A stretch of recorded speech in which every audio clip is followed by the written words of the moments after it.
કોઈને પારાયણ કર્યો તો મોટો ખર્ચો આવે. આ તો દીપકભાઈ ને એનો ભત્રીજો નૈમિષ ને આ બધા અમારા મિત્રો છે એ બી વડીલો ડોક્ટર સાહેબ બહુ રાજી થયા. અમે હરિદ્વારમાં કર્યું ને તો મને કે કૃષ્ણભરી તમારી અનુકૂળતા હોય, કોઈ આયોજક હોય ને સારું હરિભક્તને વ્યવસ્થા મળે તો બિચારા દીકરા દીકરીઓ ને વહુ ને બધા તો કામ ધંધામાં હોય કે ડોહા ડગરાને ક્યાં લઈ જવાને, પછી એને શું થશે ને કેમ થશે ને. અમે જો કે ડોહા ડગરા કોઈ નથી પૈસા, પણ કે આવું યાત્રા કરવી હરિભક્તને યાત્રાના દર્શન થાય અને ભેગી ભેગી કથા સંભળાય. બાકી એકલા આવ્યા હોય ને તો એ નદી આગળ ગયો ગંગા આગળ સારું પાણી તો જો કેવું જાય છે પણ ટાઢું બહુ હોય કે 3 વાર ટાઢું બોલે એ નાય જ નહીં. પછી એટલે સંતો ભેગા હોય સંતો સ્નાન કે આવો માથે જળ ચડાવીએ એમ કરી નવરાઈ દે, તમને ખબર ન પડે. એમ કે સંતો જોડે હોય તો એને તીર્થ પણ થાય અને કથા વાર્તા સંભળાય. એમ આપણે જગન્નાથપુરી જેવું આવું મહાધામ અને 7 દિવસની આપણી કથા છે. એનો પહેલો દિવસ સાંજે એટલે રાખ્યો કે આજે ઘણા બધાની ટ્રેન જે સવારે આવે એ 5 કલાક લેટ હતી, 6 કલાક લેટ. તો આપણે પહેલે દિવસથી સવારે નાવું ધોવું ગોઠવાઈએ. કાલથી આપણી સવારની પારાયણ છે, પછી સાંજે રાબેતા મુજબ બધું જાહેર કરશે. પણ શંકરાચાર્ય એ કહે છે કે ભગવાનનું ભજન કર, કારણ સંપ્રાપ્તે સન્નિહિતે કાલે નહીં રક્ષતી દુક્રમી કરણે. એટલે કે જ્યારે કાળ આવશે ને મૃત્યુ, ત્યારે તારી બુદ્ધિ, શક્તિ, આવડત, સત્તા, પ્રતિષ્ઠા, ઓળખાણ, પીછાણ એમાંનું કંઈ કામ નથી આવતું. એમ સંપ્રાપ્તિ જ્યારે તારો સમય આવી ગયો અને સન્નિહિતે કાલે, કાળ નજીક આવીને ઉભો રહે. એ પૂછાય નહીં કે મારે હજી વિલ કરવાનું બાકી છે, હજી મારે આ બાકી છે ને તે બાકી છે. દીકરાને એકવાર લાલો કે રમાડું પછી આવજે, એ તો લઈ જ જાય. કારણ કે એ ભગવાનની આજ્ઞા પાડે છે. કાળ છે ને એ ભગવાનની શક્તિ છે. કાળ એ ભગવાનની શક્તિ છે. એ પોતાનું કામ કરે જ રાખે. નો વેકેશન, નો હોલિડે, નો ગોસ્લો, નો સ્ટ્રાઇક, નો પગાર વધારો. અત્યારે થયા સમય છે, અત્યારે 6 વાગ્યા હશે તો કાલે સાંજના 6 વાગશે ને આ દુનિયામાંથી 2,70,000 માણસનો ભગવાને ગાણ કાઢ્યો હશે. કાઠિયાવાડમાં ગાણ કાઢે ને મોટો તાવડો હોય ને, આપણા મંદિરોમાં આમ 100-200 માણસના ગોટા થતા હોય તો આમ પાડીને એક સાથે 70-80 બાર કાઢે. અને ગ્રહસ્થની અવળી કઢાઈ હોય, અમે બેન અમારા બે ત્યાં એક બબે કાઢે. અમારે 5-6 તો ઢોળાય એક જારામાં કાઢે. જ્યારે તો કાળ દેવતા નમકીન હાઉસ ના કે ફલાણા ગાંઠિયા ને ફલાણા વેફર ને સુરતનો લોચો ને ભાવનગરના ગાંઠિયા ને નડિયાદની ભાખરવડી ને ચવાણો ને ગરબડદાસનો ચવાણો અને આ જલેબી તે જલેબી, ગોપાલ વેફર્સ ને બાલાજી વેફર્સ, અને સૌથી મોટા હિન્દુસ્તાનમાં હલ્દીરામ ભુજિયાવાળા. એને જે માલ સપ્લાય કરે છે સુરતમાં, આપણા હરિભક્ત છે. એને મેં પૂછ્યું કે આ લોકોનો બિઝનેસ તો કે હિન્દુસ્તાનના પોતાના એક વિભાજન, પોતાના મેનેજમેન્ટ માટે 2 ભાગ પાડ્યા છે અને લગભગ 30,000-32,000 કરોડનું ટર્ન ઓવર છે. તમે અમેરિકામાં જાઓ, લંડનમાં તો હલ્દીરામની તમને સોન પાપડી મળે, ગાંઠિયા મળે, ખટ્ટા મીઠા મળે. 32,000 કરોડ ફરસાણમાં કરે છે. પણ સૌથી મોટો કંદોયો હોય તો કાળ દેવતા. આમ ધારો કરે ને કાંતિભાઈ, નાથાભાઈ, ડાયાભાઈ ને અશોકભાઈ ને રશ્મિભાઈ ને એ આમ સ્મશાન બાજુ ને અબ્દુલ ને સુલેમાન ને તૌફીક ને કાદરીઓ ને જોન ને એ બધા આમ કબ્રસ્તાન બાજુ. એનું કામ કરે જ રાખે. આપણા ઘરે ધ હિન્દુ આવતું નથી, મદ્રાસનું છાપું છે 150 વર્ષ જૂનું ધ હિન્દુ. હૈદરાબાદનો ડેક્કન હેરલ્ડ આપણા ઘરે નથી આવતું. આપણા ઘરે લોકમાન્ય તિલકે શરૂ કરેલું કોઈ છાપું નથી આવતું. પંજાબ કેસરી નથી આવતું, મહારાષ્ટ્રનું છાપું નથી આવતું. કોઈ આપણે તો ફક્ત જય હિન્દ ને ગુજરાત સમાચાર, અને એમાં પણ બધી સુરત નોંધ, એમાં બાજુ ત્રીજે પાને ખડાયાતા સમાજનું મરણ. એમાં આપણે ખડાયાતા હોઈએ નહીં. મચ્છુ ગઠિયા દરજી સમાજનું મરણ. પણ તું દરજી જ નથી, પછી શું તારે વાંચવાનું? એ બધું વાંચીએ. કઈ જાહેરાત વેચવાનું છે, જુએ તારે લેવાનું છે, એને તો વેચવાનું છે, એવું વાંચે બસ ખુશ થઈ જાય. તો કાળ એનું કામ કરે છે. એ કોઈની પણ આબરૂ, કોઈની પણ શેહ નથી રાખતો. કફન કો ઝેબ નહીં હોતી. આપણે સફેદ કપડું ઓઢાને ને, કફન કો ઝેબ નહીં હોતી, ખીચું નથી હોતું. ક્યોંકિ મૃત્યુ કભી રિશ્વત નહીં લેતી. મૃત્યુ છે ને ક્યારેય કરપ્શન લેતું નથી કે કાલે આવજો ને આપણે પોલીસની કે રહેવા ને પકડાઈ દઈએ એમ. શું કે મૃત્યુ પાછું નથી જતું, એનું કામ કરે જ રાખે, કરે જ રાખે. એટલે આપણા બ્રહ્માનંદ સ્વામી કહે છે, આ તન રંગ પતંગ સરીખો જાતા વાર ન લાગે જી, અસંખ્ય ગયા ધન સંપત્તિ મેલી, તારી નજરું આગેજી. ચાલશે. બ્રહ્માનંદ સાહેબનું આ પદ એટલું અદ્ભુત છે, પ્રસિદ્ધ છે, એની વાત હું પછી કરીશ. પહેલા ભજન સાંભળીએ. શબ્દો બહુ સમજવા જેવા છે કે જેમ ઉંદરડે દારૂ પીધો અને મસ્તાનો થઈ ડોલે, મગરૂરીમાં અંગ મરોડે જેમ તેમ મુખથી બોલે, મનમાં જાણે મુજ સરીખો રસીઓ નહીં કોઈ રાગીજી બહાર, તાકી રહી બિલાડી હમણાં પકડી જાશેજી. કાળનો બિલાડો ગમે તેવા ઉંદરડાને પકડી લે, એ રાજા મહારાજા શહેનશાહ રાષ્ટ્રપતિ XYZ હોય, એના માટે તો ઉંદરડા જ છે બધા. કારણ કે કાળ એનું કામ કરે જ રાખે છે. જ્યારે કાળ એનું કામ કરતો હોય તો મનુષ્યની ફરજ છે કે પોતાનું કર્તવ્ય આત્માનો મોક્ષ કરી સત્પુરુષને રાજી કરી ભગવાનના ધામને પામીએ. એ આપણા મનુષ્ય જીવનનો અલ્ટિમેટ ગોલ છે. અક્ષરમ અહમ પુરુષોત્તમ દાસોસ્મી. ભગવાન સ્વામિનારાયણ અને ગુણાતીત ગુરુ પરંપરાનો જે રદગર્ત અભિપ્રાય કે ભજનાનંદી ભજન કરવું, ગુણાતીત સ્વામી કે વિષયાનંદી જગત હે ભજનાનંદી કોક. તો જે કરોડો માણસ વિષયના આનંદના છે, પણ ભજનનો આનંદ કોક લેનારા છે. મહારાજ સ્વામીની કૃપાથી કે જે કોકને મહારાજ સ્વામીએ મને તમને આપણને સૌને સિલેક્ટ કર્યા, તો આપણે બધા અહીંયા આવી શક્યા. એમની કૃપા ગણાય, એમની દયા ગણાય. તો આ જે ભજન મહારાજની રુચિનું છે. મહારાજ ગુણાતીત સાંઈ કહે છે કે એક તો નશ્વરતા, સાંખ્ય અને યોગ, એટલે કે ભક્તિ દ્વારા ગુરુની આજ્ઞા પાડીને ભગવાનને સંતમાં જોડાવો, એ બે થાય ને તો બધા કામ થઈ જાય. અને મહારાજ વચનામૃતમાં કહે છે અંત્યનો 30મું કે આ ઘડીએ આ ક્ષણે મરી જવું છે એવો વિચાર અમને અખંડ રહે છે. ભગવાન સ્વામિનારાયણ માટે સૌ પ્રથમ અંગ્રેજી પુસ્તક લખનાર રાજકોટના મણિલાલ પારેખ જે તો મણિલાલ પારેખે સ્વામી સહજાનંદ પુસ્તક લખ્યું છે. હર્ષદભાઈ દવે પહેલા પણ એણે લખેલું. વેરી ફર્સ્ટ અંગ્રેજી લખનાર કોઈ હોય મહારાજ વિશે તો મણિલાલ પારેખ. એ કહે છે કે સ્વામિનારાયણ ભગવાનની મૂર્તિ કેવી હતી, તો જેમ જાનૈયા જતા હોય, જાનનો ઉમંગ કેવો હોય, બધા જાત જાતના કપડાં પહેર્યા હોય ને સાપો પહેર્યો હોય ને અહીંયા બધા અત્તરના પૂમડા લગાવ્યા હોય. પહેલા તો જૂના સમયમાં તો ઓડી મોટી બોટલ આવતી, અને પછી ઓલું કોટન ભેગું હોય ને તો કપાસના જીંડવા ફાટે ને એટલું બધું આમ ઘાલે અહીંથી, એટલે ભાઈ નાનકડી જ મૂકી દેવાનું, એની સુગંધ આવ્યા કરે. આ બધું ભર્યું હોય. પેથા ભાઈ અને વાઈસ સારી છે. શું કે વાઈસ ન કહેવાય, સુગંધ. વાસ એટલે ખરાબ ગણાય ગુજરાતીમાં. વાઈસ સારી બેક, વાઈસ સારી બેક. બેક એટલે ઘણી સારી, એમ બેક એટલે પીઠ નહીં. એ જાનૈયા હોય અને એમાં જે લગ્નના ગીતો ગવાતા, એમાં વરરાજો શોખતો હોય અને માથે ઓલી મારી વીરાની વીટી હવા લાખની ઓલી ટબુડી બેન વગાડતી હોય, અને વરરાજાના મોઢા પર જે આનંદ હોય એ ભગવાન સ્વામિનારાયણ પોતાના 500 પરમહંસો સ્ત્રી ધનના ત્યાગી એની વચ્ચે જેમ જાનમાં કોઈ વરાજો શોભે એવા ભગવાનની મૂર્તિ હતી, એવું મણિલાલ પારેખ નોંધે છે. અને હતી એ ભગવાન કહે છે કે આ ઘડીએ અને આ ક્ષણે મરી જવું છે એવો વિચાર અમને અખંડ રહે છે. અને 70, 72, 75 વર્ષે દિવસમાં 6 વાર ભગવાનને કે હે પ્રભુ દોરી ખેંચી લે.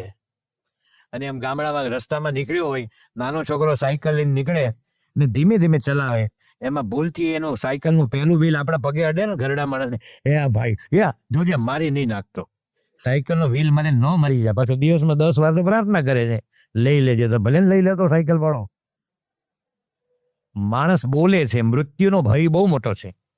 એડોલ્ફ હિટલરે 60 લાખ યહૂદીઓને બાળી નાખ્યા ગેસ ચેમ્બરમાં નાખીને, પણ ખુદ મૃત્યુથી બહુ ડરતો હતો. એનું શેલ્ટર જુદું બનાવેલું, એના જેવા 2-3 ડમી બનાવેલા. સદામ હુસેન પોતાના જેવા ડમી બનાવેલા, અને ડમીને એટલું બધું કંટ્રોલમાં રાખવાનો, 0.001 પણ કાંઈક માહિતી લીક થાય તો એને શૂટ જ કરી દેવાનો. બીજો સદામ હોય જ ન શકે. શું કે સદામ એક જ હતો, પણ પોતાના જેવા ડમી બનાવેલા કે ભૂલથી કોઈ મારે મોસાદ વાળા કે બીજા કોઈ તો ડમી મરે પણ ઓરિજિનલ ન મરે, એને શોધી જ માર્યો. એટલે કે છે કે કાળ છે એ કોઈને છોડતો નથી. દિવસમાં એકવાર વિચાર કરવો એમાં કે આપણે મરી નથી જવાના. આ બધા સુરત બાજુ તો આપણે કંઈક મરવાની વાત કે નહીં. હવે આવી વાત શું કટો છે, મોકને એ માથાકોટ ચાલને ખાઈ પી લઈએ. એને મરવાની વાત કરો કે ન ગમે, એટલે મરવાનું તો છે જ. એકવાર વિચાર કરવાનો છે. અહીંયા મૃત્યુનો મહિમા નથી, જીવનનો મહિમા છે. મૃત્યુનો મહિમા સમજાય તો જીવન કેવું જીવવું એ એનો પ્રકાશ મળે છે. મૂળ વસ્તુ એ છે. બાકી અહીંયા થોડી કે કાણ મોકાણ માંડી આપણે પારાયણ માંડી છે. પણ મહારાજ કહે છે વિચાર આવે તો પછી આપણા જેટલા દિવસો, કલાકો, મિનિટો, ક્ષણો એ વધુ આપણે ભગવાનમય થઈએ છીએ. ગુરુના આશીર્વાદમય બનીએ છીએ. એના માટે પણ આ જરૂર છે. માટે કહે છે ભજગોવિંદમ. એક વ્યાકરણ શાસ્ત્રી હતો, એ કૃદંતના રૂપ ગોખતો હતો. કૃદંત એ અઘરા હોય છે, રામો કરતા બહુ જ અઘરા હોય. જ્યારે પાણીની વ્યાકરણ ભણે અને ન્યાયમાં જવું હોય, ન્યાયશાસ્ત્રમાં, એટલે ન્યાયમાં તમારે એમએ થવું હોય ને તો તમારે કૃદંત ભણવા પડે. એમાં એક કૃદંત છે દુકૃઈ કરણે. દુકૃઈ કરણે, દુકૃઈ કરણે. પેલો મારી જેમ ઓછી બુદ્ધિવાળો અને સ્મૃતિ નહીં, એટલે યાદ ન રહે, એટલે એને છે ને વાટકી ભરીને તલ લીધા. એક તલનો દાણો લે, દુકૃઈ કરણે, દુકૃઈ કરણે, દુકૃઈ કરણે, એવું બોલતા રહો, યાદ રહે. ખબર એકને એક વસ્તુ તમે બોલો તો ઘણા સમયની પ્રિન્ટ બને. તો શંકરાચાર્ય ત્યાં આવ્યા. એ તો પોતે વિદ્વાન હતા, તોય કહે છે કે એ વિદ્વાન દુકૃઈ કરણે કરે છે, પણ જ્યારે કાળ આવશે ત્યારે તારું વ્યાકરણ નહીં કામ લાગે. તારી બુદ્ધિ, આવડત, પૈસો, દીકરા દીકરી, ભાણા ભત્રીજા કોઈ કામ નહીં લાગે. શું કે છે? એ કેવળ એટલે ભગવાન એક જ. માટે કહે છે ભજગોવિંદમ, ભજગોવિંદમ, ગોવિંદમ ભજ મૂઢ મતે. આ જો સમજીએ તો ભગવાન ભજવાનો એક વેગ, ડિરેક્શન, લગ્ની, આનંદ એ બધું જુદું બની જાય છે. નહીં તો આમ ચીલા ચાલો સ્વામિનારાયણ સ્વામિનારાયણ સ્વામિનારાયણ સ્વામિનારાયણ. આ દૂધ ઉભરાય છે, મને વાસ આવે છે. આ નીચે જો આને સ્કૂલની બસ આવે એને ઓન વાગ્યો, મૂકી આવું, મારે બાઇક ઉપર જવું પડશે. કાલે એકાદશી છે, શું લાવવાનું? સાબુદાણા કે સુવર્ણ? એટલે ભાઈ માળા કરતા સૂચના આપવાની બધી, માળા કરતા સૂચના આપવાની. યોગી બાબા વાર્તા કહેતા, એક વૈષ્ણવ કુટુંબ બહુ ધાર્મિક, ઠાકોરજીની લાલજીની સેવા કરે, અને દીકરાની બહુ એટલી પવિત્ર અને પતિવ્રતા, એને કારણે એ અંતર્યામી થઈ ગયેલી. તો પોતાના સસરા મોટું છે, હવેલી જેવી મંદિર હતું, અને એક ગામનો છે ને પટેલ આવ્યો. એ કે શેઠ છે, શેઠ પૂજામાં જ હતા, એટલે પટેલ હતા. એટલે પૂજા કરતા કે વિચાર આવ્યો કે ભાઈ આપણો કોષ ફાટી ગયો છે ને, ખેતરમાં કોષ હોય ને, મરાઠીમાં મોટ કહે એને, એ પાણી ભરાઈને ઉપર આવે, એ ફાટી ગયો તો આપણે ચમાર પાસે લઈ જવાનો છે. એ પૂજા કરતા કરતા આમ બાજુ ઠાકોરજી આમ દૂધે ધરાવે, અને પાછો કોષે યાદ આવે ક્યાં લઈ જવાનો એ. તો ઓલા પટેલે પૂછ્યું દીકરાની બહુને કે સસરા છે તમારા? કીધું ચમાર વળી ગયા છે કે. બોલો ભાઈ કે પટેલ. પછી એના સસરાએ કીધું બોલો તે આવો કેમ જવાબ આપ્યો? એ તમે હતા ઠાકોરજી પાસે, પણ વિચારો તો ત્યાં હાલતા હતા, એટલે જે એમ કહેવું પડે ને. એમ ભગવાનને સંત આપણને કહેતા નથી આવું, આપણા વિચાર બધે જ જતા હોય છે. અહીંયા બેઠા બેઠા કે આજે સોમવારે આવતા સોમવારે પહોંચશું, તો એ વખતે તો મને લાગે એવડું કામ બાકી છે, અને ગેસના બાટલા આવી ગયા છે, અને પેલું આપણી એફડી પાકી ગઈ છે, અને પેલું એટલે ભાઈ અહીંયા બેઠા બેઠા બધું જ પાકવાનું છે તમારું. મને કોઈ વસ્તુ કે આગી પાછી નથી થવાની. તો એટલા માટે કે છે મૃત્યુ નિશ્ચિત છે, અને જ્યારે નિશ્ચિત હોય તેને આવકારવું પડે. રવિન્દ્રનાથ ટાગોરે કીધું છે જન્મ અને મૃત્યુ જેમ નાનું બાળક ધાવણું હોય, માતા પોતાના ગોદમાં રાખીને એને છાતીએ વળગાડે, અને જ્યારે ડાબી બાજુથી જમણી બાજુ લઈ જાય તો છોકરાને સૂચના નથી આપતા, now ready get set one, right થી તને ડાબી બાજુ લઈ જાવ, તો સૂચના આપે છે. નાનું બાળકને એમ જમણી બાજુ ડાબુ લઈ જાય, ડાબેથી જમણી. એટલું જન્મ ને મૃત્યુ સાહજિક છે, પણ વચ્ચે આપણી જે મમતા ને લાલચ ને આપણો પથારો ને આપણી ઓળખાણ ને પીછાડ ને એને કારણે આપણે આ જગત છોડવું ગમતું નથી, અને ગમે કે ન ગમે છોડવું એ તો નિશ્ચિત છે. એટલા માટે કહે છે કે કઠણ ચોટ છે કાળની રે મરણ મોટેરો માલ, કઈક રાણા અને કઈક રાજીયા, છોડી હાલ્યા સંસાર, હેતે હરિનો રસ પીજીએ.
આ ભજન હું તમારી પાસે પહેલી વાર ગાઉં છું અને અંદર જે વાત આવી એને તમે પહેલી વાર સમજો છો એવા બ્રહ્મ હું નથી. તમે બધા જ આ વાતને જાણો છો, સમજો છો, પરંતુ આપણે ભજન નથી કરી શકતા. દુર્યોધન કહેતા જાનામી ધર્મમ નચમે પ્રવૃત્તિ, જાનામી અધર્મમ, જાનામી ધર્મમ નચમે પ્રવૃત્તિ, જાનામી અધર્મમ નચમે નિવૃત્તિ. ધર્મ શું છે એ હું જાણું છું અને અધર્મ શું છે એ હું જાણું છું, પણ ધર્મનું આચરણ નથી કરી શકતો અને અધર્મ છોડી શકતો નથી. એટલે દુર્યોધન મર્યો નથી, ભલે મહાભારત કાળમાં મર્યો છે, આપણી અંદર પણ આવી વૃત્તિમાં જીવે છે. મંત્રા મરી નથી, બોલો, મંત્રાના કુંભકર્ણ મર્યો, લંકેશ મર્યો, પણ કોઈ કથાકાર મંત્રા મર્યાનો ઉલ્લેખ જ નથી કરતા. કારણ કે ગામો ગામને સોસાયટી મંત્રાઓ છે દરેક જગ્યાએ. એમાં અહીંયા ભજનમાં બહુ સાદું સત્ય કે કઠણ ચોટ છે કાળની. એની ચોટ બહુ કઠણ છે ભાઈ સાહેબ. એ હન્ટર જેવી છે, કોરડા જેવી છે, કોઈ મોટો બોક્સરના એક પંચ જેવી છે. અરે એના કરતા જોરદાર છે. આની જે ચોટ છે એવી કોઈની નથી. કઠણ ચોટ છે કાળની મરણ મોટેરો માલ. જ્યારે ભજન સરખું કરીએ તો મૃત્યુ મહોત્સવ થઈ જાય છે. મરવાનું જ છે ને, એમાં શું કહી તમે હા પાડો કે ના પાડો, હસતા જાઓ કે રડતા જાઓ. બહુ સરસ મજાના ઇંગ્લેન્ડના એક બહુ મોટા કવિ એ પોતે નોંધે છે કે જેમ બાલ મંદિર હોય, નાના નાના બાળકો રમકડાથી રમતા, એમ લખોટો હોય ને, સાયકલ હોય ને, ફુગો હોય ને, મંકી હોય ને, અને જ્યારે 3 કલાક થઈ જાય ત્યારે એની સિસ્ટર શું કે, ચાલો બાળકો રમકડા ભેગા કરી લો, સમય આવી ગયો છે. એમ કાળ રોજના 2,70,000 રમકડા ભેગા કરાવે છે. એ બંધ કરો બે વહીવટ પથારો કે હાલો સ્કૂલ પૂરી કે શું કે. તો કે છે એનો ચોટ બહુ જોરદાર છે. પરંતુ ભગવાનના ભજનને તો મારા જનને અંતકાળે જરૂર તેડવા આવવું, એ મારું વિરુદ્ધ કદી ના બદલવું. આપણા સર્વેના ઈષ્ટદેવ મહંત સ્વામી મહારાજ કે પ્રમુખ સ્વામી મહારાજ, જે ભગવાનના અખંડ ધારક, એ સ્વામિનારાયણ ભગવાન કહે છે કે મારું ભજન કરશે એ માણકીનો અસવારને જે ગુરુને રાજી કર્યા હશે એની સાથે આપણને અંતકાળે લેવા આવશે. આ પ્રોમિસ આપ્યું છે ભાઈ સાહેબ. કેટલું અદ્ભુત પ્રોમિસ ગણાય. કોઈ એક સજ્જન માણસ પ્રોમિસ આપે ને એ કોઈ પણ રીતે પૂરું કરે. આ તો અક્ષરધામના અધિપતિ સાક્ષાત હરિકૃષ્ણ મહારાજ કહે છે કે હું તમને લેવા આવીશ એમ. એટલા માટે કહે છે કે ભગવાનનું ભજન. મનુભાઈ પંચોળી, અત્યારે તો બધો દુનિયા એટલી ભાગે છે ને. હમણાં હું બોડેલી આવેલો ને, તમે કંઈક બહાર ગયેલા કામ માટે, મેં પૂછ્યું કે આપણા ગુજરાતમાંથી કેટલા લેખકોને જ્ઞાનપીઠ એવોર્ડ મળ્યો છે. જ્ઞાનપીઠ એવોર્ડ આખા હિન્દુસ્તાન લેવલનો મોટા મોટો ગણાય સાહિત્યમાં. તે 3 તો શિક્ષક હતા એમાં. ઠીક છે, ઝવેરચંદ મેઘાણી, મેં એને નથી મળ્યો. આપણા પન્નાલાલ પટેલને મળેલો છે, ઉમાશંકર જોશીને મળ્યો, હમણાં રઘુવીર ચૌધરીને. પણ ગુજરાતી ભણાવનાર શિક્ષકને ખબર ન હોય તો તમે તો વેપાર ધંધો આમ ગયા એમ ગયા તેમ ગયા, એને વળી કોની લેવા દેવા હોય કે કયો સાહિત્યકાર થયો એમ.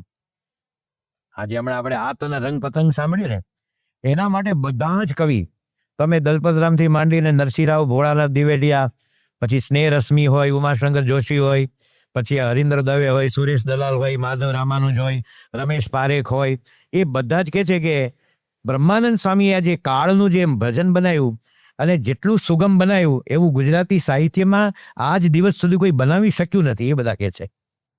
ગુજરાતના જે મહાન કવિ અને જે સત્સંગી નથી, જે બધાનો અભ્યાસ કરીને જેને એક સમીકરણ આપવાનું છે, એ લોકો કહે છે કે માણસે કોઈ દિવસ ડાયનાસોર જોયો ન હોય, નજરો નજર ચિત્તો ન જોયો હોય જંગલમાં, પણ ઉંદરડો તો બધાએ જોયો હોય. એ ઉંદરડો ઘરમાં છે તો કાળનું પ્રધાનતા કહે કે ઉંદરડાએ દારૂ પીધો, મસ્તાનો થઈને ડોલે, અને બહાર કાળ રૂપી બિલાડો ઊભો છે કે હમણાં બહાર નીકળ બેટા, પછી તારી વાર છે.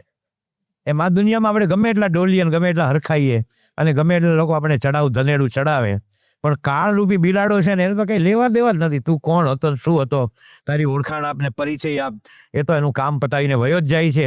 પણ જેણે ભગવાનનું ભજન કર્યું હોય એને આનંદથી, એ સુખેથી, બીજી કોઈ વાત જ નહીં. અમે હમણાં ગયા શનિ રવિ પૂનામાં હતા, એ આપણા હરિભક્ત છે શ્રવણ કુમાર, અને પ્રમુખ સ્વામી મહારાજ તો બહુ જ એને બહુ પરમ ભગવદીય રામકૃષ્ણ ઓઇલ મિલ છે એની. તે છેલ્લે કોમામાં હતા, કોમામાં 4 દિવસ તે કોમામાં ભજન ગાય. બોલો, ભજ ભગવાન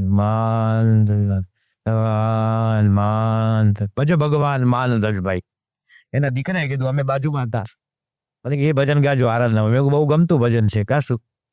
તો કહેવાનું શું, મહંસાઈ મહારાજ કહે છે કે ભજનનો દોર સતત ચાલુ રહે ત્યારે માણસ કદાચ કોમામાં વયો જાય, કોઈને ઓળખે નહીં, પણ જે સ્વામિનારાયણનો જે અખંડ જે દોર છે ને આપણો ભજનનો દોર, એ તૂટવાનો લે, ભગવાન એને સંભાળી લે. પણ સતત બોલતો હોય તો કભી કભી નહીં, કભી કભીનો કોઈ મહિમા છે જ નહીં અધ્યાત્મમાં. થોડું કરીએ પણ સારું કરીએ, રોજ કરીએ, નિત્ય કરીએ, નવા ઉમંગથી કરીએ, એ અધ્યાત્મનો આનંદ છે. અધ્યાત્મમાં જૂનું કાંઈ નથી. આપણે જેટલા મગજથી જૂના થઈએ એટલું આપણે એનું અવલોકન કરીએ છીએ, એવી રીતે આપણે એનું પૃથક્કરણ કરીએ છીએ. માટે આપણે આ બધી કથા એકની એક લાગે કે આ સ્વામી જગન્નાથપુરીમાં લાવ્યા, બધું સરસ છે બધું, પણ આ તો બધું આપણે જાણીએ નહીં કે હું પોતે નિર્દેશક છું કે નિરીક્ષક. અમારા ગામમાં જેટલા ધામમાં છે હરિભક્તો, હું જ કથા કરવા જાઉં એટલે બધું જ જાણું. પણ યોગી બાપા કહેતા કે કથામાં આવીએ ત્યારે ચોરી કરતા શીખવું. શું કે તમે કે આ જગન્નાથપુરીમાં આવો ઉપદેશ આપો, સારો પ્રસંગ, સારું દ્રષ્ટાંત, સારું કીર્તન, એને યાદ કરીને લઈ જવું, ખંખેરીનું હાલો ટાઈમ થયો, હાલો દેશ ઉપર જમવાનું કે નીચે ભાઈ અહીંયા જ છે, બરાબર ને, પણ સાથે લઈ જવું કંઈક.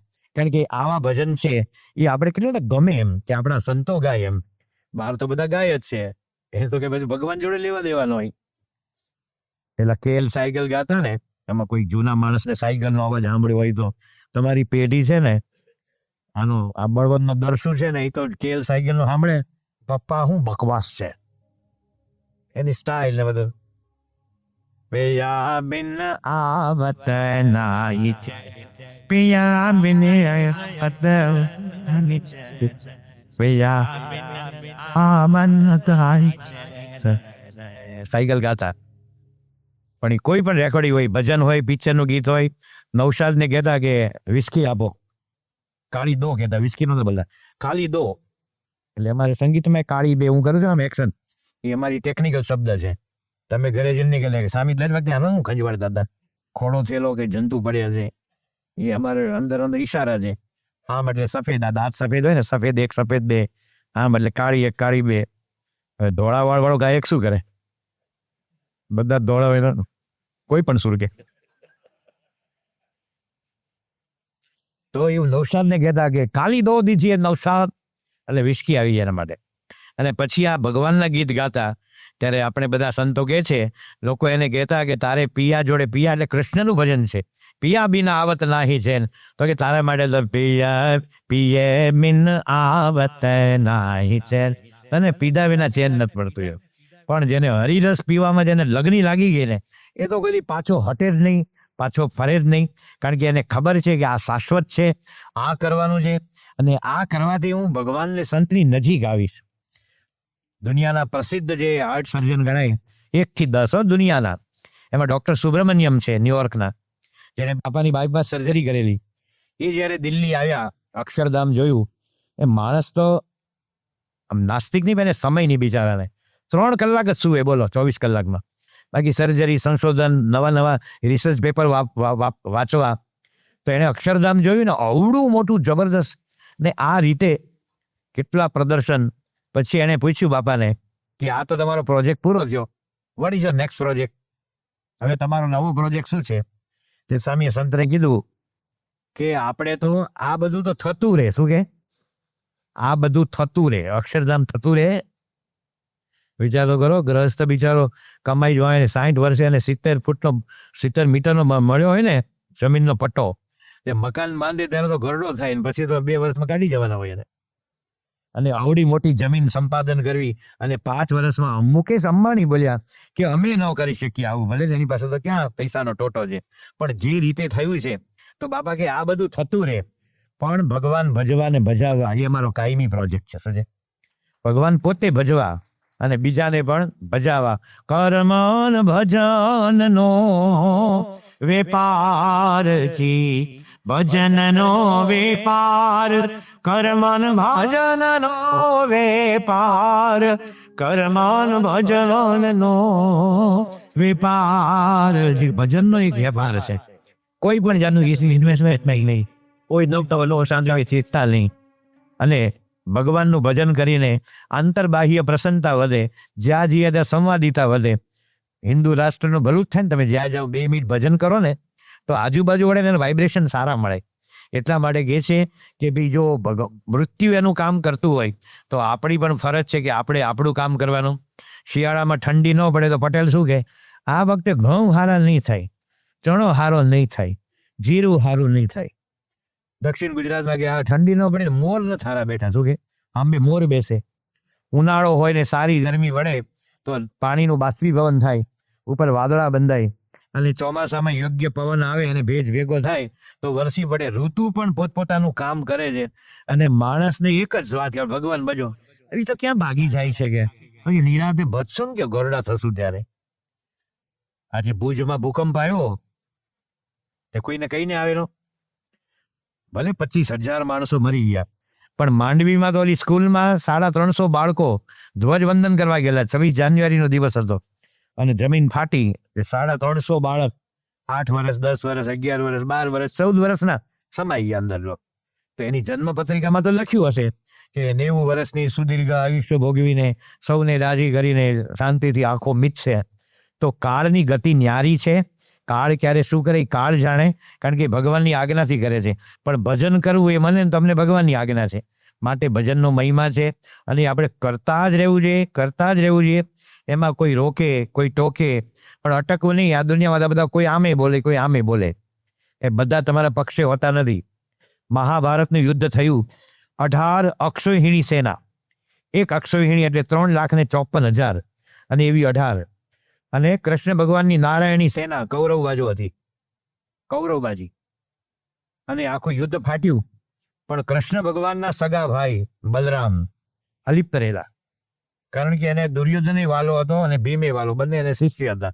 માટે કે હું લડાઈ નહીં લડું. કૃષ્ણના સગા ભાઈ મહાભારતની યુદ્ધમાં ભેગા નહોતા, તો એ કૃષ્ણ ભગવાને એના પર બળજબરી નથી કરી અને હું લડું ને તમે મોટા ભાઈ થઈને આમ ખસી જાઓ.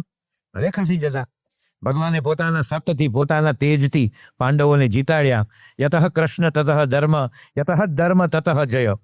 જ્યાં ભગવાન છે ત્યાં ધર્મ છે, જ્યાં ધર્મ છે ત્યાં જય જયકાર છે. માટે વિચાર કરો, આ દુનિયામાં કૃષ્ણ ભગવાનના ભાઈ એ પણ જોડાઈ શકતા ન હોય, તું ને હું કઈ વાડીનો મોડો વળી. એ બધા આપણી તરફેણ કરે, બધા કોઈક જણા સારું બોલે.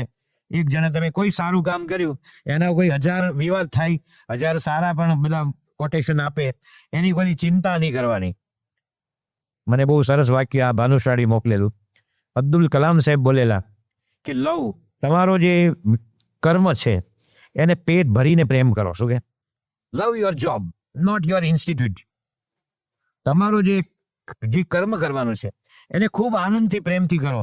કોઈ આમ છે ને તેમ છે ને આ સંગઠન શું છે ફલાણું ઢીકણું, કારણ કે સંગઠનમાં કંઈક પરિવર્તન થઈ શકે, ફેર બદલો થઈ શકે.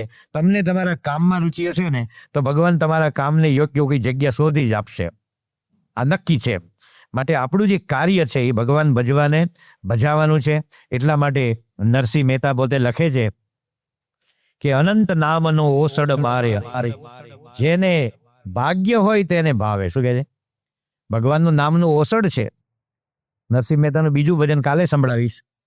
એમાં પોતે કહે છે કે ભગવાન વૈદ બન્યા, હરિ હરડે અને સૂઠ સારંગ ધર. શું કહે છે? હરિ હરડે સૂઠ સારંગ ધર, અને કૃષ્ણ નામની ચરણ રજ મૂકી અને સાંભળો સાકર. શું કહે છે? સાંભળ્યો સાકર બન્યો. આખું જાણે નરસિંહ મહેતાએ વૈદની દુકાન ખોલી હોય ને એ ભજન કાલે સંભળાવશું. પણ નરસિંહ પોતે કહે છે કે અનંત નામનું ઓસડ. તમે જુનાગઢ જાઓ ને, એન્ટર થાવ ને, નરસિંહ મહેતા આમ કરતા લઈને બેઠો છે.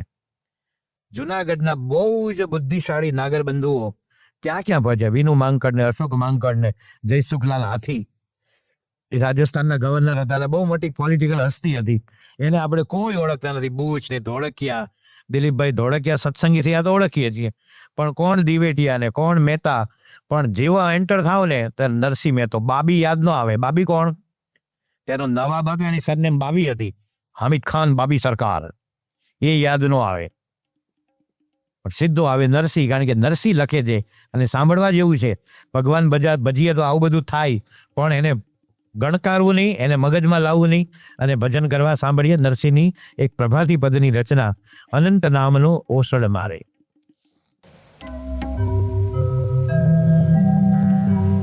કે અનંત નામનો એ જીવો સડ મારે, એ જેના ભાગ્ય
આની કડીઓ કાલે પણ વિશેષ સાંભળીશું. પરંતુ વાત એ છે કે ભક્ત હોય, નાના હોય, કોઈ એવી ન્યૂન જ્ઞાતિમાં જન્મ્યા હોય, પરંતુ ભક્તિથી એ મહાન થયા હોય. જન્મના જાયતે શુદ્રઃ સંસ્કારાદ દ્વિજઃ ઉચ્યતે. 1982માં મેં લંડન ડૉક્ટર સ્વામી જોડે હતા. આખી વર્લ્ડ ટૂર હતી. આનંદ સ્વરૂપ સ્વામી ને જ્ઞાનેશ્વર સ્વામી, નાણમુનિ આપણે નાણચંદ સ્વામી, સંત સ્વરૂપ સ્વામી. તો પધરામણી કરવી પડતી, કારણ કે લંડનની આપણે નવી જગ્યા લીધી, ન્યુઝીલેન્ડની મંડળ નાનું, અને આપણે બેંકમાંથી લોન લીધેલી આ જગ્યા લેવા. તો પધરાવણી કરીએ તો લોન પૂરી થાય, તે બધી આમ પધરાવણી ઊભી કરવાની એમ. એમાં એક ભાઈને ઘરે પધરાવણી કરી, એની બાજુમાં એક ભાઈ ધર્મજના હતા, ભટ્ટ હતા, બ્રાહ્મીણ. એમને મળવા આવ્યા. ડૉક્ટર સાહેબ કે ક્યાં હતા? કે હું ધર્મજનો. તો કે બોચાસણ મારું નજીક જ છે. પેલા કે મને ખબર છે. તો ડૉક્ટર સાહેબ અમે તમારે ત્યાં પધરાવણી આવીએ કે ના, ઇટ્સ ઓકે. અમેરિકામાં ઇટ્સ ઓકે એટલે તમે ભલે વાત કરી પણ મારે જરૂર નથી. એમ આપણે ના ના ઓકે ઓકે એમ નહીં બોલવાનું, ઇટ્સ ઓકે, પછી આગળ નહીં વધવાનું એમ. તો ડૉક્ટર સાહેબ કીધા આવીએ. એમને ખબર નહીં કે આ ભાષા છે એની. આપણે દેશમાં પીરસવા આવે ને કે લોને એકવાર અને બીજી વાર લોને, આપણે પરદેશમાં કે પીરસો ને આપણે કે નો. તો કે રિયલ કે ખરેખર નથી જોતું, અત્યારે નથી જોતું, પછી આવજે એમ. એ લોકો કે ખરેખર નથી જોતું. એ લોકો આવું છે નો એટલે કાયમ માટે ના, હવે આવતો જ નહીં ભાઈ, પછી લેશું એમ, અત્યારે નથી લેવું એમ. તો ડૉક્ટર સિંહ તમારે તો દુકાન બાજુમાં જ છે, અમે આવીએ. તો કે નો. તો કે કેમ નહીં? તો કે મારે બુચરની દુકાન છે, માંસ વેચતા હતા. શું કે હવે બ્રાહ્મણ જ્ઞાતિમાં જન્મ્યા હોય તો તમે કઈ જ્ઞાતિમાં જન્મ્યા એનું કાંઈ મહત્વ નથી. આપણે માણસને કર્મથી એ મહાન બને છે. એટલા માટે તો મીરાબાઈ છે ને એ રોહિદાસની ચેલી, શું કે છે, મીરા રોહિદાસની ચેલી થઈ. માટે ભગવાન ભજવા એ ઉત્તમ માર્ગ છે, અને એ માર્ગે આપણે જ ચાલવું પડે. એમાં કોઈ હેલ્પર ન ચાલે, કોઈ આપણા વતી ન ચાલે.